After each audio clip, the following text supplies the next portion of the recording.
welcome back to season 4 of Two Girls with Grief. We've been on a bit of a hiatus, but now we're back, and this time we're gonna have a little bit different format, and really super excited about. Yeah, it potentially may be shorter. We just recorded one and I can't say that it is shorter. So, but this season is focused on grief hot takes. So to be clear, this isn't meant to cause division within grief, but to discuss the hot takes we believe people are allowed to have about their own grief and share our opinions based on our own experiences on what we feel about them. Our goal is to normalize these conversations on grief, and sometimes it's focusing on the things people haven't always agreed on.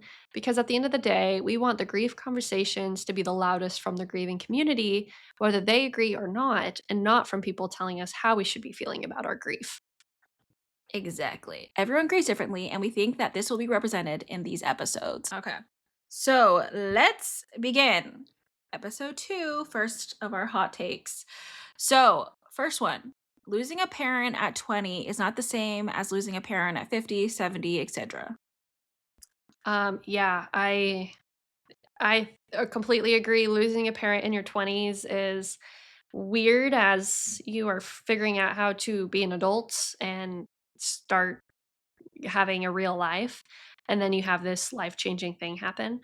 Um, I will say, like, at any age, though, it is painful. It doesn't matter if you're 90 years old and you lose your parent.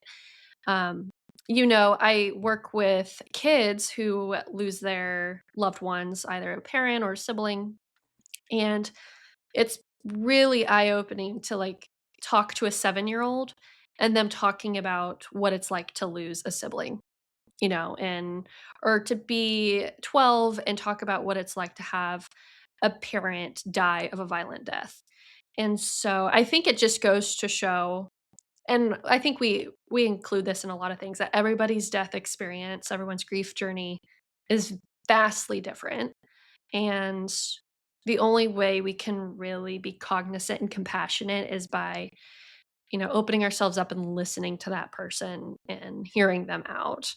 But what about you? Yeah, I mean, I think when everyone says they really want to emphasize like different, but I think when people say that, they always want it to be like this is better or worse. And I think we need to focus more on that it is different rather than better or worse. And Yeah. yeah, I've seen people explain it as like, one feels more natural, right? If you lose a parent at your 50 or 70, you're like this was a natural thing. It's not, it's sad, but it's not like a shock. Mhm. It's not like shocking or necessarily traumatic. Although I do think losing anybody is traumatic, even if whatever age they are, right? Um, there's like a trauma involved in that, just like losing Yeah. someone and dealing with that. But yeah, I think it's just like more like we need to put it in different boxes. Because I can't tell you as someone that lost her dad at 26, her mom at 29, what it feels like to lose parent. I don't have any more parents. Like I can't tell you, I can't speak on that. I can't say like losing one at 50 or 70 hurts any less or whatever. It'll be different, right? Because there's a lot of things that you want your parents there for, especially when you're in 20s that they aren't there for. I don't think you're really fully adult. I definitely wasn't. Still questionable. So, I think it's one of those things where it's like it's just so different and I can't speak on how that feels. And obviously there's extra layers, but there's other layers of other things.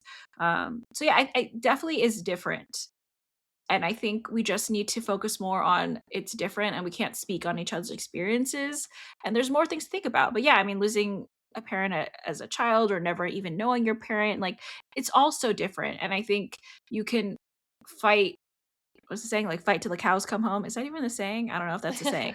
But, it's like you can fight, but you won't ever find a resolution because I can't tell you how mine feels versus yours in a way that like we understand that completely, right? So, yeah, I think it just everyone's like sees different as bad, but I think it's just like different as like acknowledging that our experiences are hard and different. Yeah. And we're on our own journeys and that should be okay that we can express that it's a different experience. Loss is hard. Yeah, I think it just I think the phrase that needs to be removed when people talk about that is I know exactly how you feel. That's what I think needs to be removed. Yeah. The next hot take is grief isn't like glitter. A lot of people say grief is like glitter. To me, personally, I think that is people trying to create positivity around grief because you're trying to explain it in a positive way. Like glitter is a positive thing. Like glitter, glimmers, whatever. I personally don't see it that way. Because it feels and I've seen other people say something similar, like, it's like stepping on nails, or it's like You know, it's like getting thrown into, like I said, like your heart getting thrown into like a wood chipper. Like I feel like that's more accurate for me personally. Because I am not someone that talks about grief and I like, this is great. I've learned things. It's made me a better person. Thanks to grief, I've done XYZ. I will never talk about it that way. It's really like this is a very shitty thing. And I am trying to create positives for my own life because I'm still here. And despite how much pain it is, despite how hard it is, I'm going to try my best. And that is just the cards I've been dealt. But I'm not going to put that positive piece of crap stuff in a, I'm not going to put it in a like a happy box. It's not a happy meal. It is a sad meal. You know, it's like it's Yeah. not that. So for me, I think grief is not like glitter. I think it's really like constantly getting splinters or something when you think that you're okay. So yeah, I just don't do positivity with grief. And that sounds like negative, but I'm trying to be like this. I'm creating a positive life for myself, but the grief is really hard. Yeah. So that's how I see it. But what about you? Yeah, I agree a lot with your sentiment. I think there needs to be kind of this recognition that like at some point it just is what it is. And I think that's probably the best place to put it is in a neutral zone. Um Obviously at the beginning of a grief journey it's very exacerbated and there's a lot of emotions and there's a lot of pain and you're trying to sort through a lot of things. I think a lot of older people who have grieved for a long, long time, like they're not so close to that event or incident. And so they have more time to reflect. And in that time, they have found the positives. And I think that's great. Like kind of like you, like trying to find the positives in life and making a beautiful life worth living. But when it comes to one's personal grief journey or the actual event of the death, it's gonna come with a lot of negative emotion, and even to get it to a point of just, like, neutrality is a lot of work. Um, there is this weird expectation upon grievers to, like, make a beautiful positive meaning out Yeah. of their death experience, and A lot some of people people can don't. do that, and some Yeah. people want to, and that's totally great, and I love that because, on their end, that's how they have to process it, good and well. Other people, like, that's not going to be a reality. And that might be because of their connection to the person or their relationship with that person or how the death happened, Death happens in so many different ways. Um, you and I can speak a lot to like the medical experience, but people who suddenly die in a car accident, I can't necessarily speak to that. People Like who Brendan's case. yeah, where it's like a very violent and malicious type of event, or even people who are trying to understand why their loved one committed suicide. That's a whole Yeah. different gamut Yeah. of emotions. Um, and it's just it's across the board. And kind of like what I always say is like we got to take the time to understand the person and their own grief journey, and that's the best avenue through this. Yeah. I feel like that goes into our next one of like not all deaths are equal or like the same type of grief. Yeah, 100%. I volunteer with kids who have their own death experiences, and it's across the board um, on how their loved ones die. Some of them are like mine. Some of them are like, they had a long, drawn out medical experience. Sometimes it was like they found something out overnight, and the next day their mom was dead. Like it was Yeah. that sudden. Some of them, it was an accident, just like really unfortunate timing. Some of it is really violent. And it's really hard to hear a young child have to explain their their grief and how complicated it is in Yeah. comparison to, like, mine, and especially if they didn't have a good relationship with their Yeah. loved one and they having to figure that out. Um, so, yes, grief alone is complicated, but it is not a one size fit all.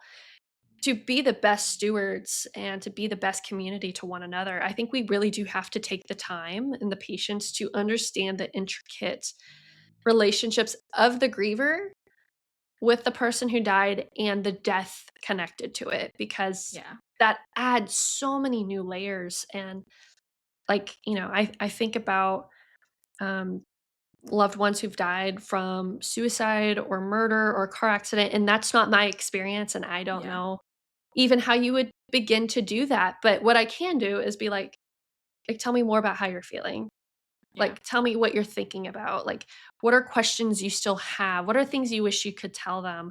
And I think, like, as long as we always just focus on the person in front of us Yeah. and be like, "You're important and you're here. Let's talk about your experience because that's important." That's always a good first step. Yeah. And I think even with when we say, like, not all deaths equal the same type of grief, it's like there's the manner that they left and then also who they were to you in your Mhm. relationship.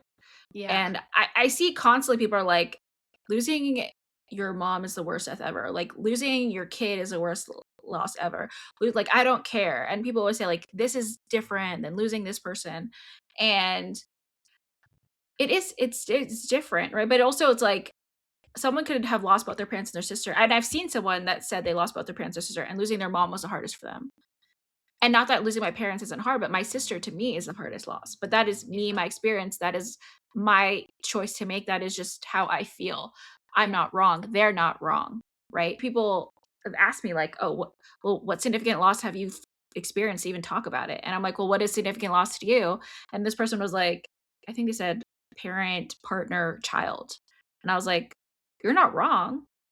That's to you. You didn't mention sibling." And they're like, "Oh, well, sibling I think is significant." I'm like, "But you didn't mention it. So that already means that you don't really think it's significant. If you named off the top of your head, that is significant to you. Not everyone has a child. Not everyone will ever have a child. Not everyone will have a Yeah. spouse." So to say that like point blank period that a spouse is the worst or a child is the worst, that's just not true because it's not everyone's experience. So someone's worst loss will only be their worst loss, like it'll only be what they Yeah. experience.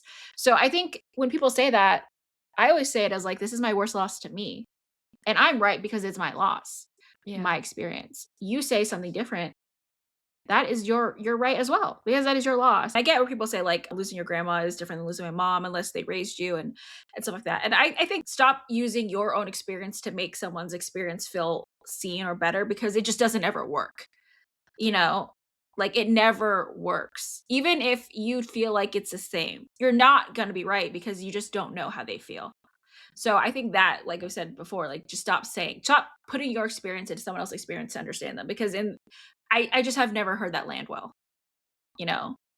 And even my experience losing my dad is very different than losing your experience as your dad? And Yeah. so there's differences. I can't say I know exactly how you feel when you lost your dad?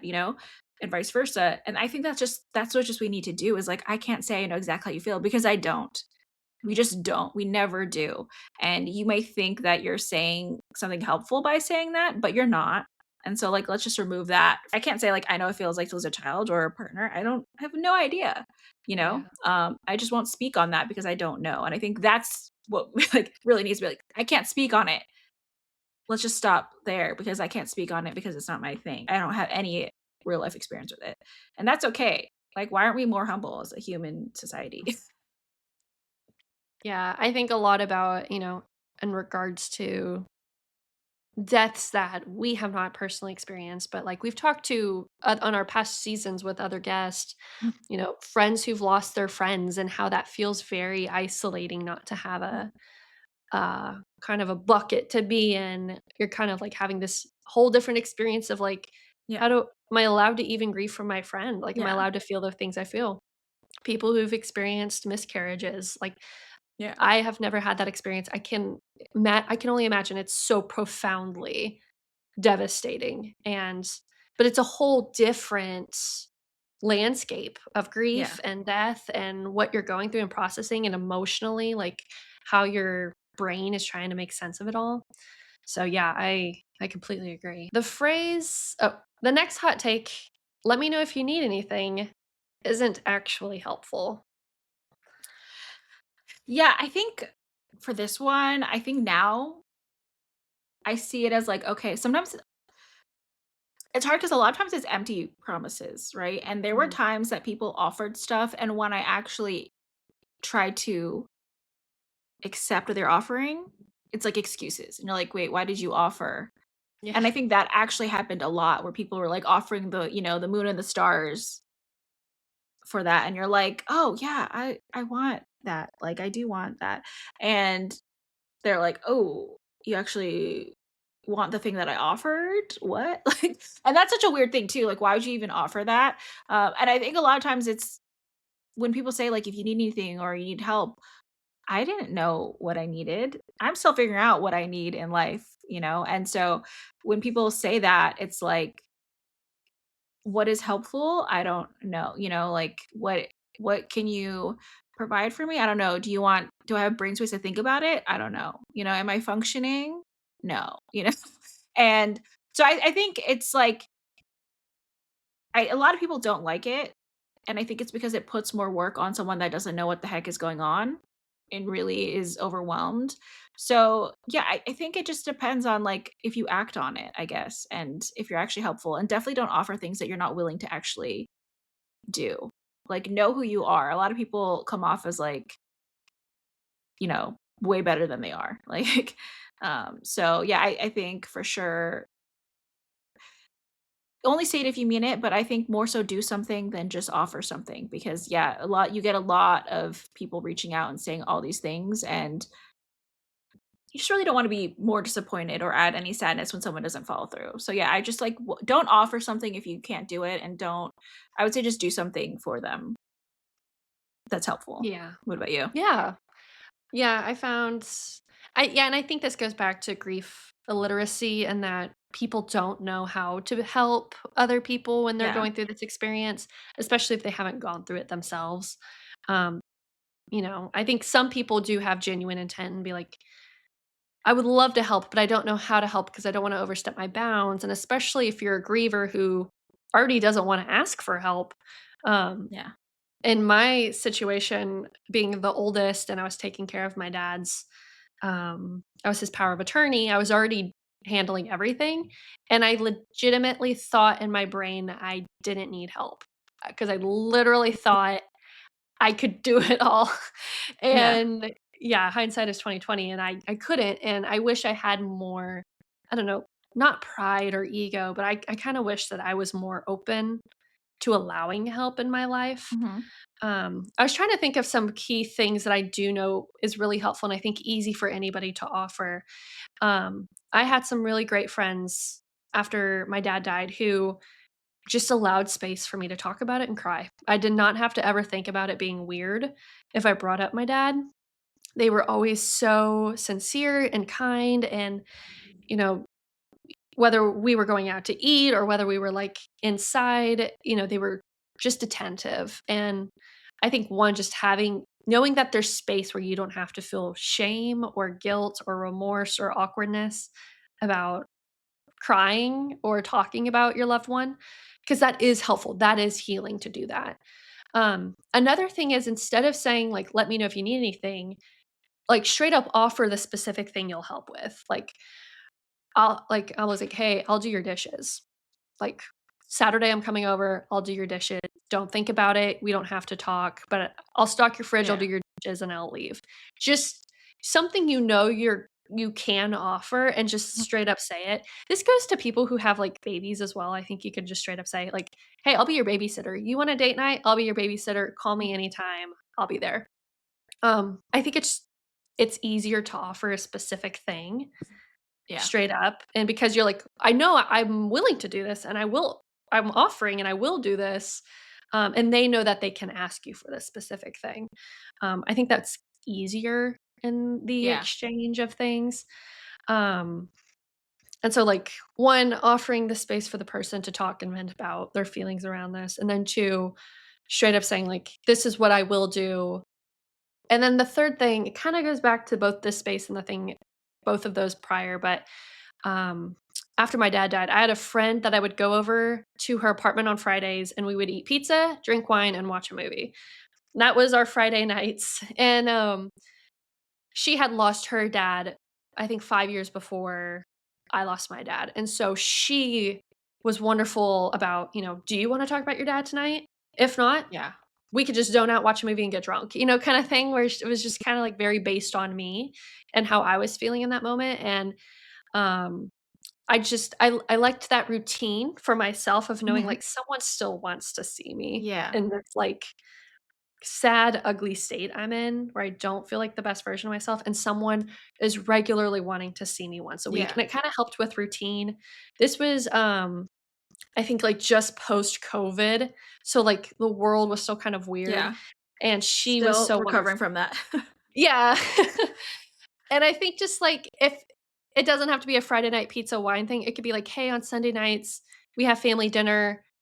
I'm gonna invite you, and I'm gonna, like," even if the Yeah. griever denies it, keep offering, because one Yeah. day they might change their mind. They just might have to have some time to kind of emotionally recoup, but if you keep saying like, "Hey, just a reminder, Sunday dinner at 6, you're invited," or, Yeah. "Hey, if you wanna bring the wine, we'll have all the food," type of thing. It doesn't have to be that, it could be a walk at the trails, on a Tuesday morning. Mm. It's something consistent I think a griever can look forward to and kinda help with their routine, because their whole life is now kinda Yeah. thrown out, and having something to look forward to in a routine is super helpful. It was for me, super helpful to have something in that regard. Yeah, just be, I don't know, thoughtful of, like, really put yourself in someone's shoes of, like, what would I want for myself? And you might not have any idea really, right? Because you haven't experienced it, but any comfort, whatever, if you've been through any hard situation, think of, like, how would you want someone to comfort you and try to start from there. I think we've all been through something hard where you can relate a little bit, but don't say, "I know how you feel," because you don't. And I know we talk a lot about from the feminine perspective, obviously, as we have gone through our grief experiences as women. I think for men, it's a whole different gamut, but one thing you can do if you're trying to figure out how do you talk to a man about grief and death and loss, and they're much more closed off.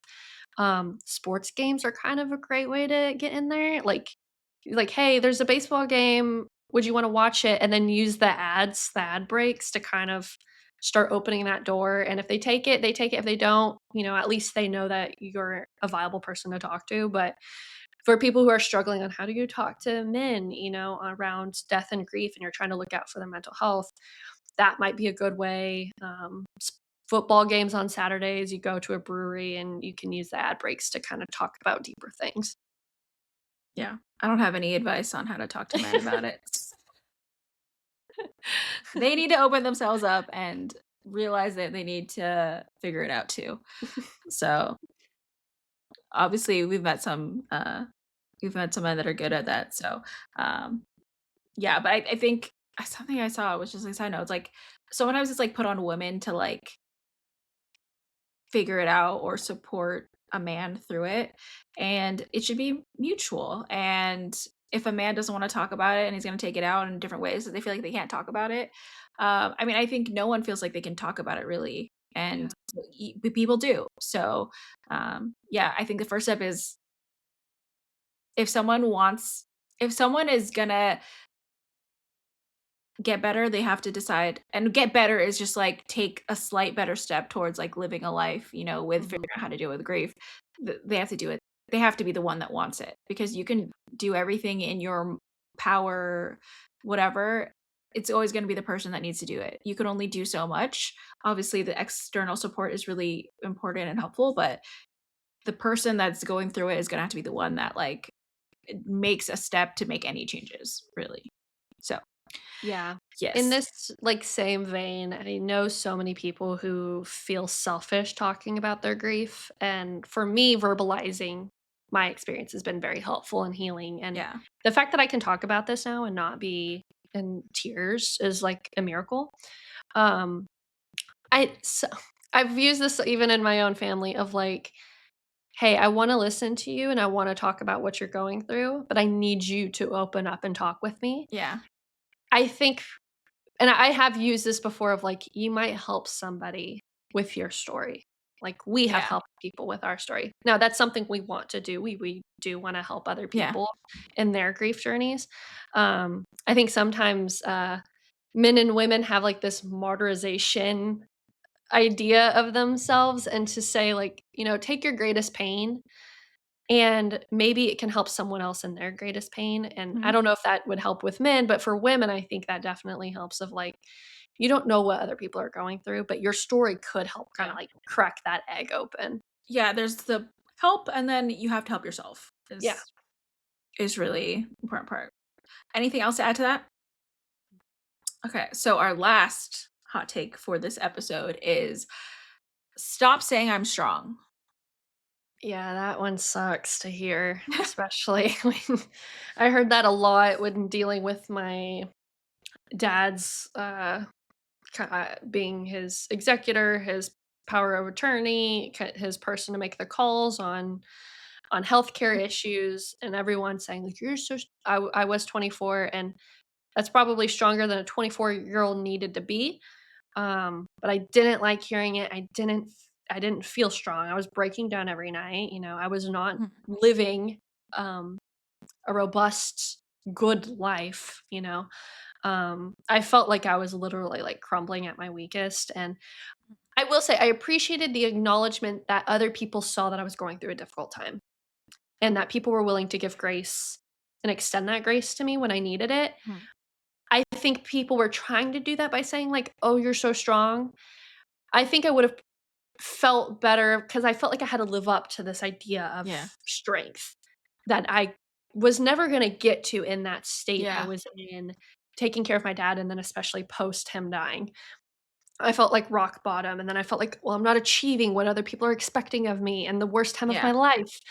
Um, I found it much more sincere and impactful when people were like, "Wow, you're going through a really difficult time. Like, what do you is there support that you need? How can I yeah, support you?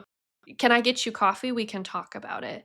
And just allow me to be weak, yeah, really, and just be like, "Yeah, this is really hard and I don't know how I'm doing it." It's literally sometimes minute by minute. And those spaces were more helpful and healing to me than this idea of strength. I can look back and say like, "Yeah, I had to be really strong." I wouldn't wish that on anybody though. yeah. What about you? Yeah, I think for a while it really took me it's confusing, right? Because especially, like, you're going through all this loss and everyone's like, "You're so strong. You're the strongest person I know." And you're like, "Am I?" Because at times, I am just making crazy decisions. I'm overeating, I'm undereating, I'm, dating to feel something, like, "Oh, I don't care about anything right now," or, "I'm trying to care too much about this one thing that doesn't matter."